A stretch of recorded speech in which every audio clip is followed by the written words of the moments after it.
இனிமே கண்ணை மூடிட்டு கடலை எண்ணெய் வாங்கலாம்.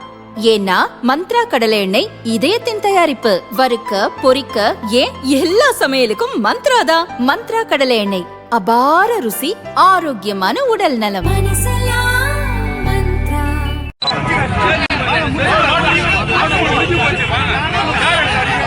ஏபிவிபி எனப்படும் அகில பாரத வித்யார்த்தி பரிஷத் மாணவர் அமைப்பின் தேர்தல் விழிப்புணர்வு கூட்டம் சிதம்பரத்தில் நேற்று நடைபெற்றது.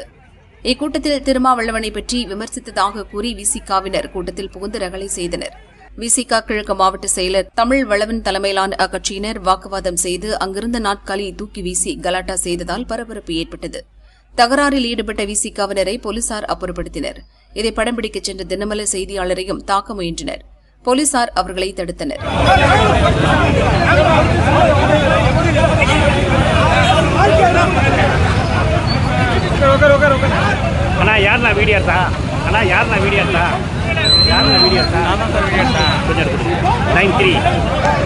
ஏபிவிபி அமைப்பினரை கண்டித்து விசிகாவினர் சாலை மறியலில் ஈடுபட்டனர்.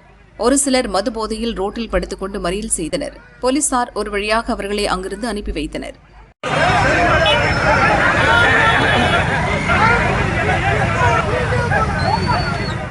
விசிகா உட்பட திராவிட முன்னேற்ற கழகத்தின் கூட்டணி கட்சிகள் அனைவரும் எங்கள் பொதுக்கூட்டத்தை மிக மோசமாக தகாத வார்த்தைகளை ஒரு ஸ்டூடெண்ட்ஸ் கூட பார்க்காம அந்த அளவுக்கு தகாத வார்த்தைகளால் பேசியிருக்காங்க. நாங்கள் பேசிட்டு அதுக்கடுத்தது நான் பேசும்போது இன்றைக்கி சேரை எடுத்து இன்றைக்கி மேடையில் வீசியிருக்காங்க. இதுதான் இந்த தமிழ்நாட்டில் சட்ட ஒழுங்கு எந்த அளவுக்கு மோசமாக இருக்குன்றதுக்கு இது ஒரு மிக சிறந்த முன்னுதாரணம். இந்த எலெக்ஷன் டைம்லேயே இந்த அளவுக்கு இருக்காங்கன்னா மறுபடியும் இவங்க இரண்டாவது முறை ஆட்சிக்கு வந்தால் இந்த திராவிட முன்னேற்ற கழகத்தின் ஆட்சி 2.1 என்ற பெருமை சொல்லியிருக்கிறாங்க.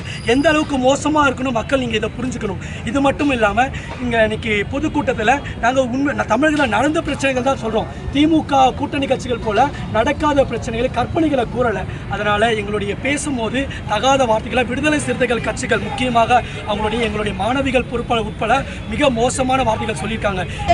இந்த இப்ப இருக்கக்கூடிய திமுக அரசின் கூட்டணி கட்சிகள் அது பத்தின விஷயங்கள்ல இப்போ என்ன நிலைமையில இந்த தமிழகத்துல இவங்க ஆட்சி செஞ்சுட்டு இருக்காங்கன்னு சொல்லி எடுத்துரைக்கும் போது விசிகா கட்சியினுடைய நிர்வாகிகள் இங்க இருக்கக்கூடிய நாங்க மேடையில பேசக்கூடிய ஒரு பெண் என்று கூட பார்க்காம நான் உட்பட என் கூட பேசின எல்லாரையுமே தகாத வார்த்தைகள் இங்க இருந்து நம்ம பேசிட்டு இருக்கும் போது போடியமை பிடிச்சி கீழே இழுக்கிறதும் சேர் எடுத்து மேல ஸ்டேஜ் மேல வீசுறதுன்னு சொல்லிட்டு தாக்கியிருக்காங்க.